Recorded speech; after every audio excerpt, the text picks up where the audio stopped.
After releasing an EP in 2018 and a single in 2022, Victorian artist Rose Zita Falko has returned with the sublime single Lullaby of a Broken Heart, which is it's just glorious. Please go and listen to it.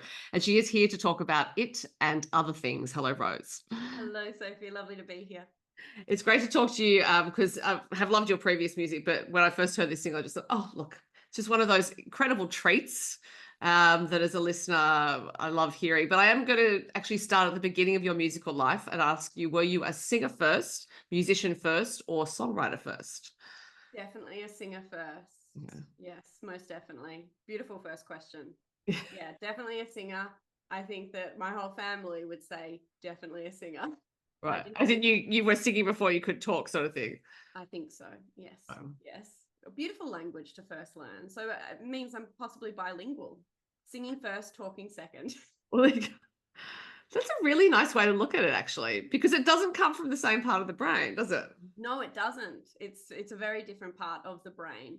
And I guess that was a quick development part of me growing up, is that part of my brain. And then the speaking caught up. The speaking definitely caught up. I do love a good yarn, and it's wonderful to be here chatting to you. So we can mix it up. I'll sing and talk. Look, that's absolutely fine with me. So when you were a child singing, did you actually, was there music in the household that you were singing along to, or was it like lullabies and things like that?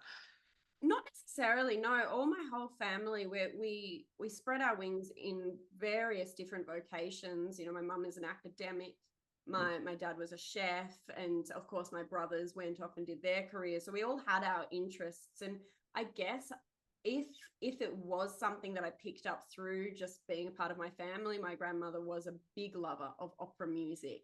Right. In the theatre, she ran radio shows on community radio back in South Australia. So I have no doubt that maybe that just threaded through when I was created, perhaps. Right. Which is a lovely way to think of it. Genetics and epigenetics and all those sorts of things. Did your grandmother have a particular musical interest other than opera? So any contemporary music? I think she ran it was actually interesting we're chatting about this, Sophie, because I was talking to my mum recently about it, and she ran a community radio show in South Australia. I couldn't tell you which one. And she did a various array of genres. Right. So she had classical music theatre, legit modern music theatre, and then she really did love the gospel music. So gospel music and hopping from, as well as Welsh music. So Okay. I think she covered a lot of criteria when it came to her various shows that she looked after at the community radio station. And I inherited, when she passed, a giant chest of records. Right. So it was quite magical to see all of these different genres, eras of music. And I will say that sadly that was lost in a flood, but not knowing that I related very much to all of the genres that she used to play from the 1960s to the 1940s, there's no surprise that I cross genre with music and my career. But also she clearly loved singing voices, because you mentioned the gospel, but also the Welsh are known as a great nation of singers. So merely the fact she was interested in Welsh music suggests that she was going in search of voices. Absolutely. Absolutely. You're so right. And she absolutely loved jazz, and she loved the African-American gospel music. Right. So you're 100% right with that. And she wasn't necessarily a singer. I think she did, unfortunately, World War II affected her pathway and what careers she chose. And my mum did say that she did love singing and she did want to be an opera singer. So unfortunately, that wasn't on her path. She did many other amazing things.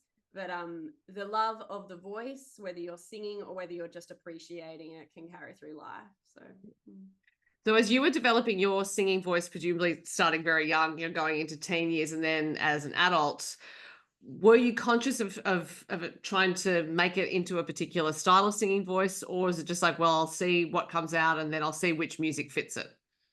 I really did love music theatre, legit music theatre. So I was a massive fan of Doris Day. I also really loved Cole Porter. Yeah. And of course, West Side Story was the first musical I fell in love with. And although I've been really blessed to still be in the theatre world, I did a show this year. There wasn't any singing in it, but it was a wonderful show, The Queen's Ball, a Bridgerton experience. And I was wearing two hats. I was in the cast and I was I was stage managing it on stage. It was an immersive show. But I've been really blessed to just be amongst that wonderful world of theatre where all the genres are and where I trained. So I did classical training and I did music theatre training, but a part of me just still loved just to sing and have my own authentic voice be awakened through songwriting. And that's what happened in my teens. Although I was kind of training for the theatre world and that scene, intuitively my heart was going elsewhere. Right. So yeah, it was an interesting journey as a teenager to be pulled at various angles and pathways of which, what did I want to do? And that's when songwriting was really activated within me. Before I ask you about the songwriting, I am going to ask you about the Bridgerton experience you've just had. I had no idea that that was abroad in the world of Bridgerton theatre or anything. I should have guessed because everything. Was it fun? It was amazing. I was so blessed to have that experience. I honestly did not think that, you know, my whole career, my various hat-wearing career would have me arrive in a position where I'd get a call from the director and say, we need to cover this role. It's a bit of an odd one, and we thought of you. And I felt really blessed because I was a cast member and I was a stage manager, and I've had 10 years of stage managing and event management. And to be behind the scenes is awesome. I really love it. But sometimes I kind of want to wear the costumes and be performing again. Yeah. And look what arrived on my lap this year. I felt very blessed. I was floating around in period drama clothing and wigs. The wig was an interesting journey. And I was able to also just develop into a really fun character and fill my cup up with the theatrics that really do help me as a creative just keep the spark alive. So you mentioned it was an immersive stage management role, and so that means that, as you obviously stayed in costume because you had to, because you were performing, but you're kind of managing at the times you're not performing, it sounds like. Yeah, it was like I was an agent, like a secret agent, Sophie. I had the microphone under my wig. The headset under my wig, and then I had the microphone here, and I was backstage, I was on stage, the cast were just floating around the venue, performing various scenes, and then I'd be moving the set, I'd be a part of the scenes, I'd be a part of the dancers. I was just everything. And I pinch myself sometimes thinking about that experience and how awesome it was. It was just great. Well, I can't imagine there are too many people qualified to do it. Perhaps, yeah. Maybe I'm a part of this rare breed of human being, and I'm hoping one day I can hop into that suit again, and maybe in that show, maybe in something else. Why not? It really also just lit a fire under me, and I think that's when I was just like, you know what? I've got to set some of these songs free. I've got in the vault that I recorded a little while ago, and why not this year? Because this year's been a beautiful, beautiful year. Right. Well, would you ever write your own show like that kind of show? Well, you know what? Another blessing of this year is, you know, my vocal coaching business, Awaken Your Authentic Voice, turned 4. I opened it in 2020, that interesting year. And one of my students is developing a show for Fringe next year, and I've been helping them create it. And by all means, why not? I would love to develop a show. It would be definitely a one-woman show around the beautiful industry that is music and the singer-songwriters and wonderful women that have graced the stages that forever inspire us as creatives. So that's been a really great little area to be focusing on for this particular student. And having to also put on that vocal coaching hat and facilitator hat and go, oh, remember back in the day when I, you know, was a part of that Fringe scene and doing those type of shows. covering all the bases, helping them tick off the checklist for their creating a show. So yeah, why not? Who knows, you know? Well, I just listening to you talk about it, I was like, well, why shouldn't you and why couldn't you was more what I was thinking. But talking about songwriting, so you grew up around poetry and literature, and I'm guessing you read quite a bit as a child and into your teens. So do you feel that poetry and literature have influenced you as a songwriter? Most definitely. Most definitely. Another wonderful conversation I had with another student earlier this week was just the beauty of poetry and how important it is to keep us inspired. Mm-hmm. You know, I feel like over the years, however young you are or wise you are in the industry, we go through this ebb and flow of creativity, and also just having to find the spark again for our art and our creations within the industry. So I find that poetry and literature really do that. And they're just a beautiful place to escape within, if you're writing it or if you're just reading it. Oh, it's delicious, especially particular poets. When I just need a little bit of a pick me up, I go, I know which book to grab, and I grab it from the bookshelf. And I'm like, oh yeah, life is beautiful. It's beautiful hearing that. So you have to tell us which poets you would go to when you need the little pick me up. I would definitely go for Robert Frost. And if you ever need to just be reminded of why we choose the path, or why the path was chosen us, you always just do the path less traveled, or less taken. I hope I haven't misnamed that poem. My gosh, I read it so many times. But it has entered into, like, the M. Scott Peck book, The Road Less Traveled, I think has possibly, queered the Robert Frost title for a few of us. I've done it too. Beautiful. Oh, I'm speaking to another kindred spirit here.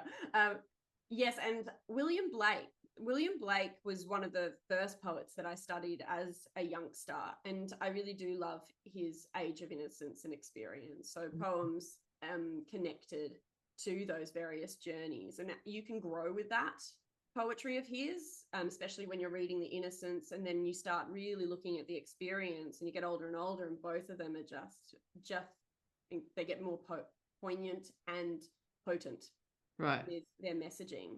And also D.H. Lawrence does amazing poetry to do with animals, right. So I'd highly recommend anyone listening out there that wants to delve into the world of poetry to just look up D.H. Lawrence's poetry. And then we can have like the modern poets like Lana Del Rey, amazing singer-songwriter. She's got a poetry book, and it's just beautiful. I wish I should have had the pile here prepared so I could do this. Well, I did. I never sent anyone questions beforehand, so you couldn't have known I was going to ask. I like that. Yeah. And then I'm a big lover of World War I poetry. Okay. So World War I poetry, Siegfried Sassoon, Rudyard Kipling. There's just something that they capture within their poetry, possibly the protests, possibly the true presence within their words. And of course, just the bittersweetness of their choice of language and their journeys. Have you read the novel Regeneration by Pat Barker?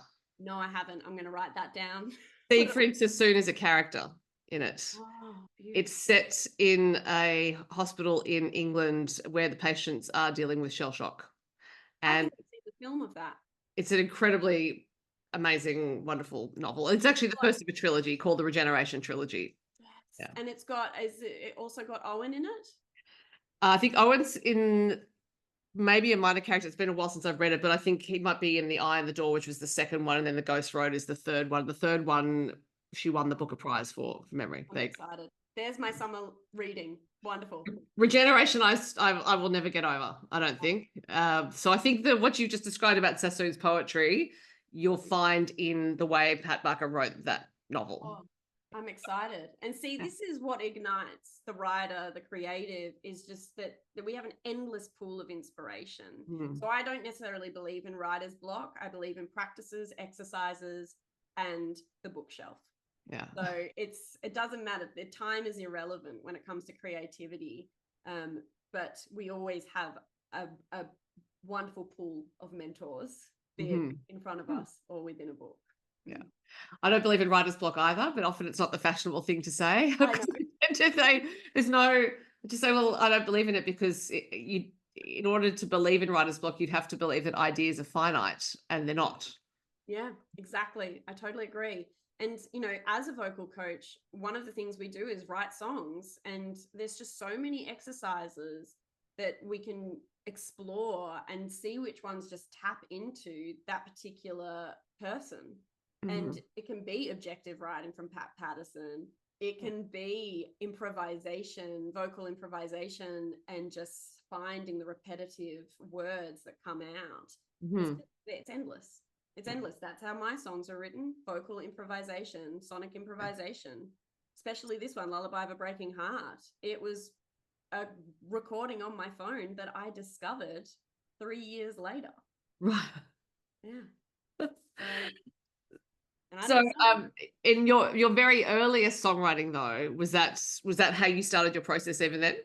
Yeah, absolutely. It would always be through the voice. That is my instrument. That is, you know, my art form is the voice. So I feel like it's carried me through many of the careers that I've been blessed to be within and still am in, but especially when it comes to the singing and songwriting career, it's you flick, you know, record on the phone, and I just start looping ideas, and then they start evolving, and then I just start writing it down, finding a chord progression, finding which instrument lends itself, or if it's just a standalone a cappella song, that's the area I've been really focusing on in the past few years, is just that beautiful art form of the voice on its own. But when it came to that earlier stuff, like A Town Called Lonely, that was a real quick write. It was like just hop down, grabbed the guitar, I just started singing, and it just all came out. I was very blessed with that song. And then a couple of the other ones, Old Memory was co-written with Felicity Urquhart in a caravan at the DAG Songwriting Retreat in 2017. My gosh, I can't believe that's like getting closer to 10 years ago. I know we're only in 2024, but and then, yeah, most of them were all just through the voice. And then I added in the instrumentation. So, yeah, it was really nice to also just, with that particular project, Original Sun, it was about finishing those songs and saying, why not try this pathway? Instead of going to auditions and castings, why not build a pathway with my own music, with my own voice, not a character? Yeah. And it in turn made me appreciate both pathways. Right. So, yeah. So you released the plan in 2022, and it's been a couple of years since then. And I never like to say to artists, so why has it taken 2 years? Because I know full well when you're an independent artist, money is a factor, and so is time, because you have to do other things. But I'm just interested in the timing of you saying you found Lullaby of a Broken Heart, well, the origin of it on your phone that you'd recorded 3 years before. So what was the writing process of those two songs? Was it around the same time?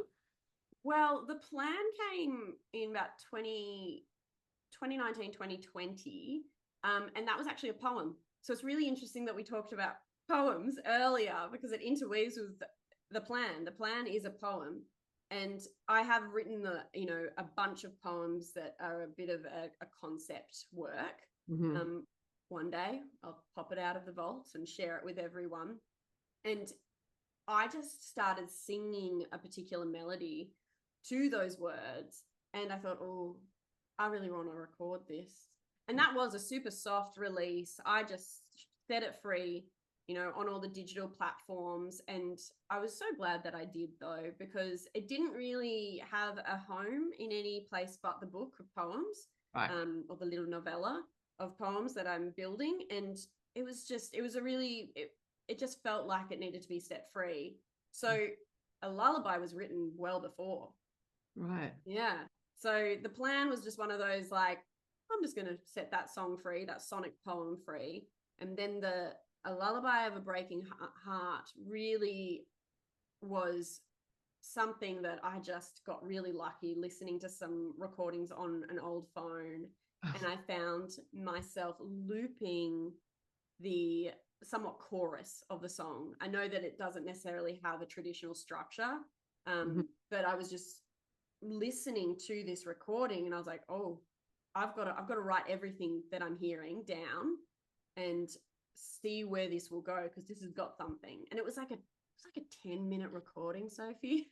And I was like on my laptop making sure I got all of the mumbling words and what you could say were lyrics and little verses, but it was a mess. It was a real big mess. And you know, my mum is like, no, I want to be a ghostwriter, but she helped me edit A Lullaby of a Breaking Heart, because she's an amazing academic, and I really needed someone else's eyes, because I couldn't let go of a couple of the verses. It had like 7 verses, and I was like, no, I need to get this down. So that arrived to me, and I think I didn't finish it until 2020. Okay. Yeah, the song was a really long write and edit and relationship. Right. So it was a bit of a journey, and but I'm really happy that I was able to complete it and also set it free. Well, and now I'm wondering about those verses that you cut, because of course we have the 10-minute version of Taylor Swift's All Too Well, proving that you can do a really long song. And also, yeah, the nature of a lullaby is basically that it's sung until the child falls asleep. So it could be quite long. Absolutely. And that was my intention with the instrumentation of it being a loop. So the instrumentation, you know, all the musos may be able to hear it, it's just a looping chord progression, and it doesn't change throughout the whole song, besides the little instrumental in the middle. And I wanted to make it that kind of hypnotic kind of lullaby sound, where it's just, you could just keep on playing that instrumentation and maybe just keep on humming the melody in the top line. So that's what I intended to bring into it when I was really building the structure around the song. Yeah. So inherent in the title there is a juxtaposition. Breaking Heart and Lullaby, these two things don't normally go together. So I'm wondering if the title came to you quite quickly, or if it was actually something that you considered, that juxtaposition.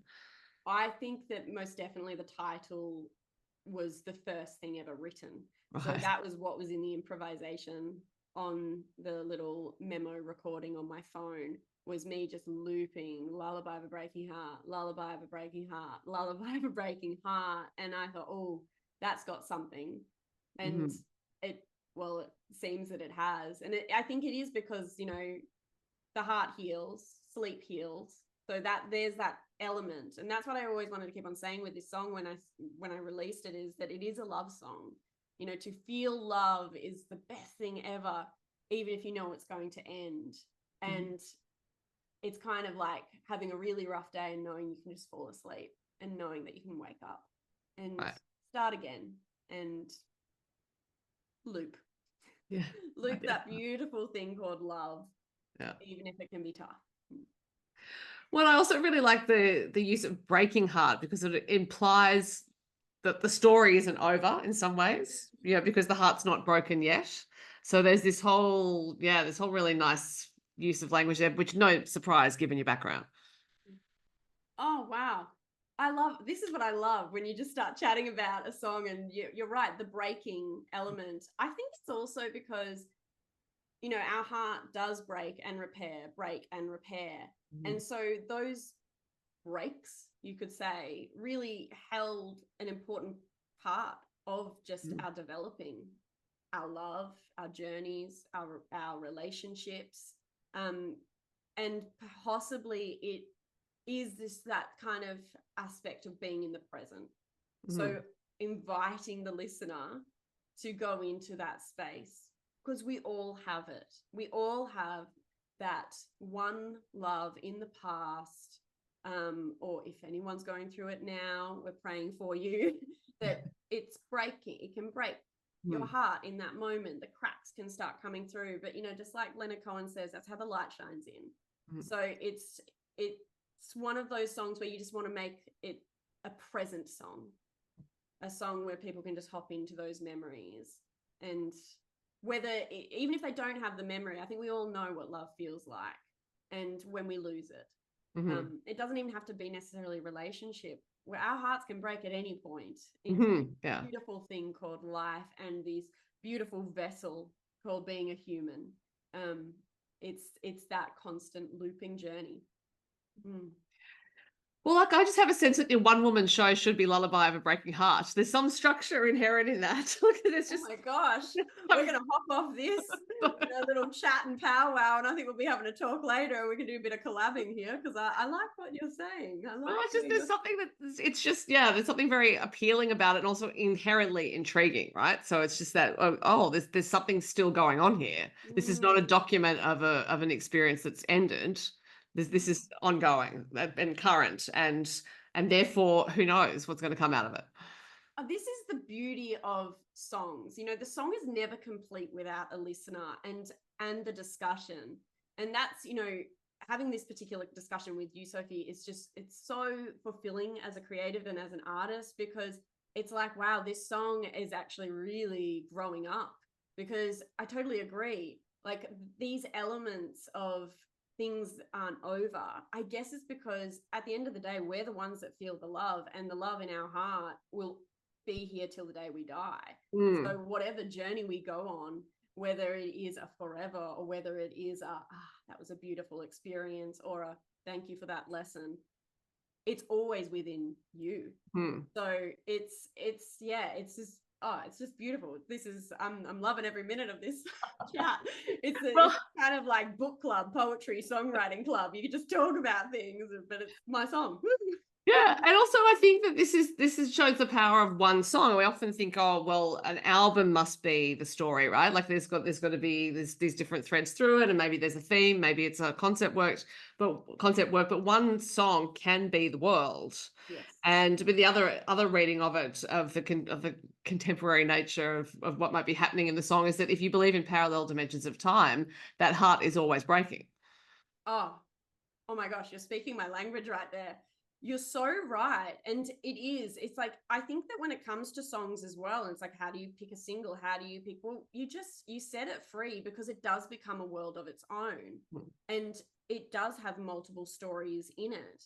And it will keep on evolving and keep on building. And you'll get that personal message from that listener, and you'll hear their version, and you'll be like, that's really cool. And that might even then just ripple into another world, another song. That's the inspiration. So it's a really interesting journey. But I will say that Lullaby of a Breaking Heart, if I was to say it was in a concept, future project, it is kind of like it is the heart of that project, because it is about loss, but with loss we gain so much. So there's this like a little hint of maybe other songs to come. Oh, well, which is great, because I did have a question about that, about what's ahead. So have you written other songs and or recorded them? Yes and yes. Okay, great. So and now it's just about figuring out when they want to be released and set free, and I reckon it will definitely be next year. And just seeing how I want to set them free. I really loved releasing Lullaby of a Breaking Heart, and I'm feeling so grateful that it's just playing on all the community radio airwaves right now. And thank you to any radio station right now that's watching this and playing the song, because that was one of my main goals for this song, to just be floating around the space where people do just suddenly hear it in the car and go, oh, yeah, instead of pressing on a digital, I won't name names, but various digital platforms where you can play music.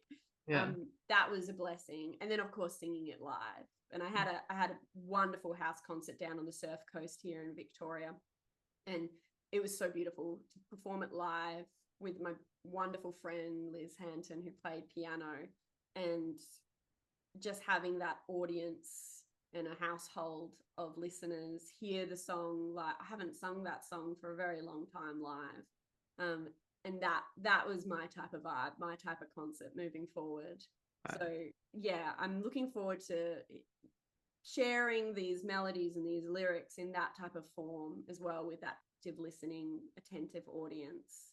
That's where the future songs that I'm releasing will be most comfortable. So given that you survived the Great Victorian Lockdown, shall we say, and obviously launched your vocal coaching business and all those sorts of things, wrote, recorded some new music, do you have a different understanding of your role as an artist and the role of art, given that it was taken away from so many people in that time?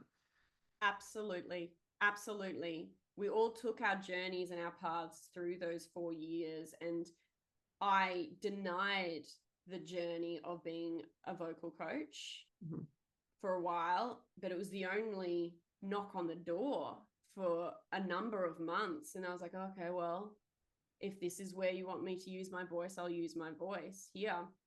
And so was the birth of my beautiful, I feel so grateful having that business, develop in that time, and where I get to sing every week. I get to move every week. I get to breathe every week.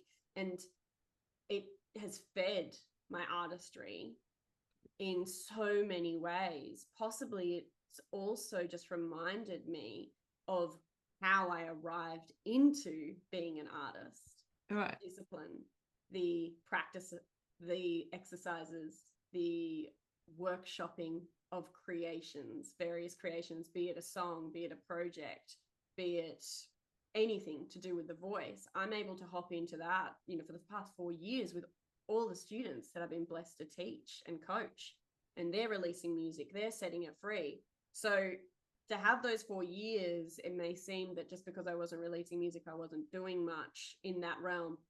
I feel like haven't stopped. So that was the blessing.